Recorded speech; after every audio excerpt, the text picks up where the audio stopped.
You spend your whole life working for someone else and don't even realize it until you're sitting alone at the kitchen table with no one to pour coffee for but yourself. That was me. Just a grumpy old man, apparently. At least, that's how my son saw me. What happened next was rather unexpected. I will tell you everything. First, let me thank you for your continuous support. If you love stories like this one, support us by subscribing to this channel and comment where you're watching us from. It will be great to hear from you. Now let's jump into the details of what happened. I'm Arthur, 61 years old, retired electrician, widower. I didn't go to college. Hell, I barely made it through high school. But I was always good with my hands. I built things that worked. Wires, circuits, lights, homes. If it could be fixed, I could figure it out. And I did it all with one goal: to give my son, Darren, a shot at a life that didn't require a toolbox or steel-toed boots. He was always sharp, even as a kid. First to finish his tests, first to point out when the teacher was wrong. By the time he hit high school, I knew he was going places I'd never been. I still remember the day he got accepted into that fancy business school. How he looked at the letter, then at me, and said, "You did this, Dad." I cried in the garage so he wouldn't see.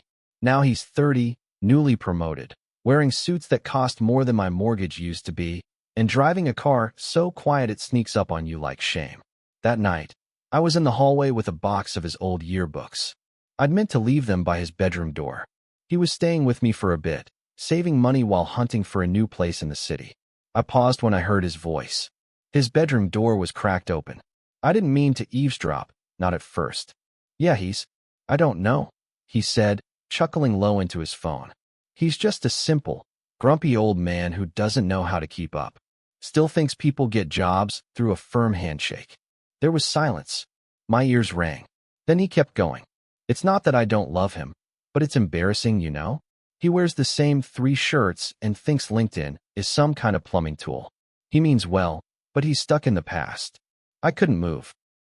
I stood there with a dusty cardboard box digging into my hip and something even heavier sinking in my chest. Embarrassing. That word rattled around like a screw come loose in an outlet box. His girlfriend laughed. A small, tinny sound from his phone speaker.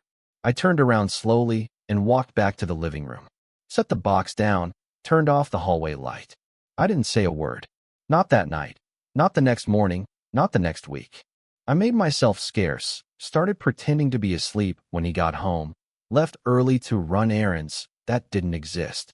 I figured he'd be moving out soon enough anyway, and I could go back to being invisible on my own terms. What do you say when your child calls you an anchor? He didn't know I heard. That was the worst part. If he had known, maybe he would have apologized. Or maybe not. Maybe he meant it. Maybe deep down, that's all I ever was to him. Useful until I wasn't. I didn't throw him out. Lord knows I wanted to some days. I wanted to march right up to his room, knock on the door like it was the front gate of a fortress, and say, "Pack your things. If you're so ashamed of me, go live like the big man you think you are." But I didn't. That's not who I am. That's not how I raised him, either. Instead, I pulled back. I stopped asking how his day was. I stopped trying to make him dinner, stopped picking up his dry cleaning when I was out. I even stopped turning on the porch light when I knew he'd be home late. He didn't seem to notice. Or if he did, he sure didn't say anything. Maybe he chalked it up to me being moody, old, and tired. Maybe he didn't care enough to ask. Either way, silence grew between us like mold in the corners of a neglected room, slow, quiet, and suffocating. The house felt colder, too. I don't mean the temperature. I mean the bones of the place. It used to be filled with voices, memories, life. Now it felt like I was renting a room in my own damn home. He walked in and out like a guest. Ate at odd hours, took phone calls in his car, laughed more with that tiny piece of glass in his hand than he ever did across from me at the table. One night, I sat on the couch flipping through TV channels I didn't even care about. Just background noise. The kind of noise you use so the silence doesn't start talking back. He walked past with a gym bag slung over his shoulder. "Going out?" I asked, my voice rough from disuse. He didn't even pause. "Yeah, Jess and I are meeting friends downtown. I'll be late." And that was it. No question about whether I needed anything. No look back. I sat there, holding the remote like it was the only thing keeping me anchored to the earth. The next day, my sister Janice called. I hadn't told her about what I'd heard. Hadn't told anyone, really. Some things you don't say out loud because if you do, they become more real. You've been quiet, she said. Darren still staying with you? Yeah, I muttered, not offering much else. You two fight or something? No, I said quickly. Too quickly. She heard it. Arthur, don't lie to me. I've known you since you were a snot-nosed 10-year-old chasing frogs in Ma's garden. Something's wrong. I paused. Then I said, he doesn't see me the same anymore. Janice was quiet for a beat. He said something? Not to me. Not directly. You need to tell him. Don't just let it rot. I didn't respond. Because that's exactly what I was doing, letting it rot. Letting it eat away at me from the inside. But I wasn't ready to open that door. Not yet. Maybe I was afraid of what else I'd find behind it. The next Sunday, we were supposed to have dinner together. A small thing, just the two of us. I roasted a chicken the way he liked it, with rosemary and lemon. Even set the table with the good plates. He didn't show. At 7:42 p.m., I got a text. Sorry, Dad. Jess's parents invited us over last minute. We'll make it up to you.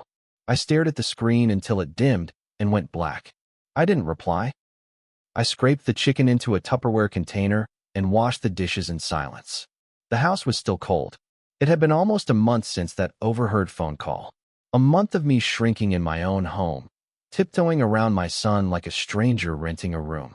By then, he had mostly moved his things to his girlfriend's place, but still used my house like a crash pad when he needed. I told myself I was fine with it, that maybe the distance was good. But the truth was, every time I saw his toothbrush still in the bathroom or his shoes by the door, it felt like a reminder of how little space I really took up in his life now. One Thursday evening, I got an email from one of my old union buddies, Rick. It was a flyer for a networking event in the city where Darren was scheduled to give a speech. Look at this. Rick wrote, your boy's the keynote speaker. You must be proud. He attached a photo of the promotional banner with Darren's picture front and center, smiling in his press suit like he belonged to some other world entirely. I thought about not going. God knows I'm not a fan of crowds, and Darren hadn't mentioned the event to me at all. But some part of me still wanted to be proud to see him up there. I figured maybe if he saw me in the audience, it might remind him that no matter how far he went, his old man was still rooting for him. So I put on my best jacket, navy blue, a little worn at the cuffs, and caught a bus into the city. The hotel was glitzy in a way that made me feel like a janitor walking into a country club. Polished marble floors, chandeliers dripping with glass, people gliding past in suits like they'd been born in them. I felt the calluses on my hands more than ever that night. I spotted him near the bar before the speech started, surrounded by two colleagues and a man with a name tag that read investor. He looked different, not just older, but sharper, harder, like the version of him I'd raised had been carved down to a sleeker model. I started walking toward him, thinking I'd tap his shoulder, maybe surprise him with a "Hey, son, I'm proud of you." But then I froze. Because I heard him. Yeah, my dad's here in town, he was saying, swirling a drink in his hand. But he wouldn't know what to do at one of these things. He's more, old school. Doesn't really get how the game's played now. The investor chuckled politely. Parents, huh? Exactly, Darren said, flashing that same charming grin. I mean, he's great in his way. Just stuck in the past. Sometimes I feel like I'm raising him. The group laughed. I swear the air left my body. I just stood there, 10 feet away, invisible and humiliated. My son, the one I'd worked double shifts for, the one I'd walked home from kindergarten in the rain, the one who used to fall asleep on my chest during Sunday football games, was now using me as a punchline. In public, I turned on my heel and walked out before he could see me. My jacket suddenly felt too heavy, like it was made of lead. I didn't stay for his speech. I didn't wait to tell him I was proud. I caught the next bus home, staring out the window the whole ride back as the city lights blurred into streaks. My phone buzzed later that night. A missed call from Darren. Then a voicemail. His voice sounded confused, a little concerned. Hey, Dad. I didn't see you at home. Just checking in. Everything okay? I deleted it without listening to the end. I didn't trust myself to hear the whole thing. That was the night the shame turned into something harder. Not anger, exactly, but a kind of resolve. A voice in my head whispering, stop showing up where you're not wanted. He didn't come by for almost 2 weeks after the event. Not a call, not a text, just silence. I figured maybe he knew. Maybe someone told him I'd been there and left. Or maybe he'd listened to that voicemail and sensed it in the air, that something between us had cracked. I wasn't sure I wanted it fixed. Then, one Saturday afternoon, his car pulled up in the driveway. I watched from the kitchen window as he stepped out, dressed like he always was these days. Clean, crisp, like he had something to prove to the world. He didn't knock. He still had a key. "Dad?" he called out, walking in like nothing had changed. I stayed at the table, reading a newspaper I didn't care about. My coffee had gone cold hours ago, but I held it anyway, like a prop, something to do with my hands. He sat across from me. "You've been distant." I didn't answer, just flipped the page. "Okay," he said, leaning back. "Are you mad at me or something?" I lowered the paper slowly. "You tell me." He exhaled through his nose, frustrated already. "I've been busy. Things are crazy at work. Jess and I are apartment hunting." I didn't mean to go off the grid. I tilted my head. "It's not about the calls, Darren. You think I'm upset because you didn't text me back. Well, you're acting like I did something." "You did," I snapped, louder than I meant to. My voice echoed through the house. "You call me a grumpy old man who doesn't know how to keep up. You told your girlfriend you were embarrassed by me. I heard you." He froze. All the color drained from his face. "You what?" "I was outside your door, bringing you your old yearbooks. You were laughing with her, talking like I was some relic you had to tiptoe around." He stood up and started pacing. "Dad, come on. That was a private conversation." "That doesn't make it any less true," I said, standing to now. "You said it because you meant it. Because that's how you see me. Just a worn-out man who doesn't belong in your shiny new world." He ran a hand through his hair. "It was stupid. I was venting. I didn't mean it like that. Don't lie to me." I barked, pointing a finger. "You meant every word. You've been acting like I'm something to hide for months. You didn't even tell me about that damn event." He sighed heavily. "I didn't think you'd want to come. It's not your kind of thing." "Not my kind of thing?" I laughed bitterly. "You think pride has a dress code? You think I needed to understand what you were saying up there to be proud of you?" He was quiet. His mouth opened, but nothing came out. I kept going. "I gave up everything so you could become who you are. I missed out on weekends, on vacations. I took jobs that nearly killed me, worked nights when I could barely stand. All so you wouldn't have to." He crossed his arms, jaw tight. "I never asked you to do that." The room went still. I nodded slowly, the words sinking in like cold rain. "No, you didn't." I sat back down, suddenly tired. "You didn't ask for any of it. And maybe that's the point. Maybe I've been clinging to the idea that love and sacrifice meant the same thing." His voice softened. "Dad, I'm sorry." I looked up at him, really looked at him. He was still my boy, somewhere under all that polish. But the apology didn't land. "Not this time." "I believe you're sorry," I said quietly. "But I think you're more sorry that I heard it than you are for saying it." He sat back down across from me, elbows on the table. "I just didn't want you to feel out of place. Those people, my world, it's complicated." I nodded. "Then don't bring me into it. I'm not here to impress your colleagues, Darren. I'm your father. You don't get to be ashamed of me in private and call me dad in public." We sat in silence for a long moment. He finally stood. "I guess I don't know what to say." "You don't have to say anything," I replied, walking past him toward the porch. "Just think about the man you're trying so hard to become, and whether you'd be proud of him if he were your father."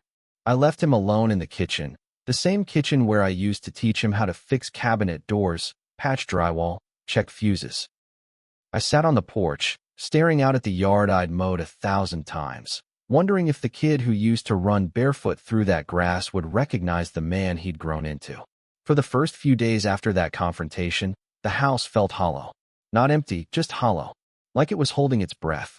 Every room carried the echo of that argument. My voice breaking in the kitchen, his chair scraping back across the tile, the silence that followed when words failed both of us.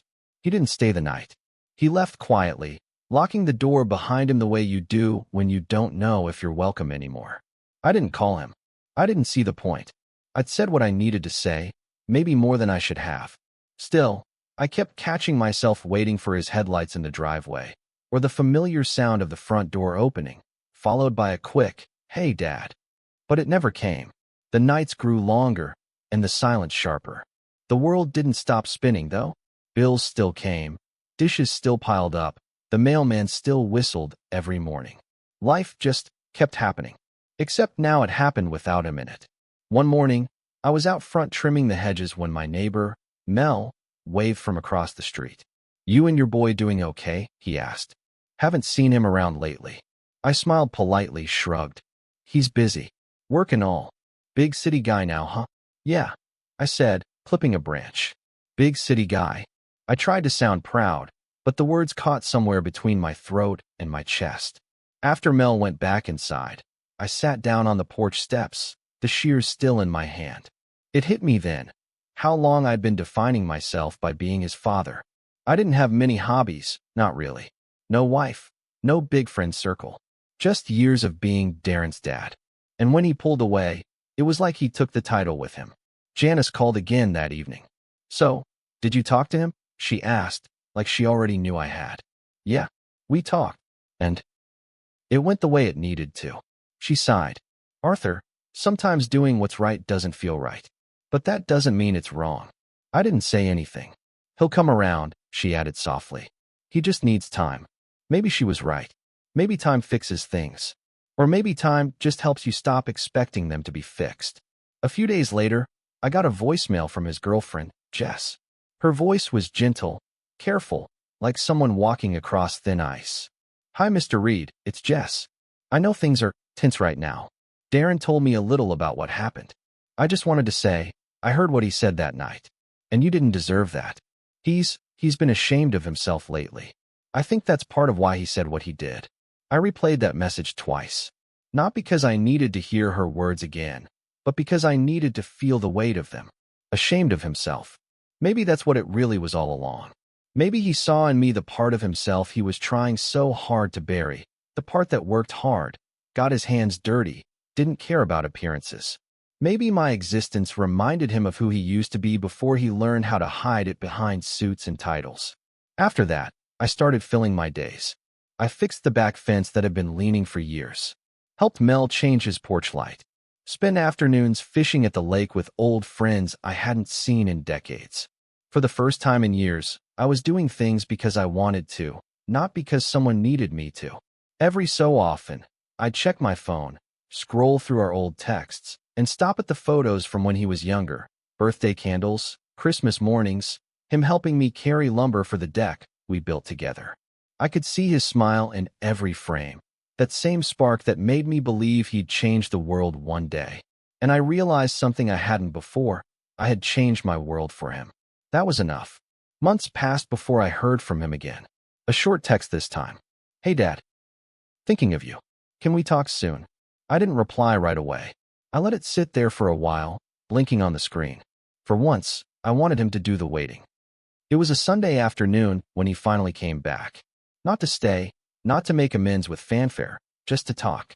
I'd been outside, sanding the railing on the porch when his car pulled into the driveway. For a second, I almost didn't recognize it.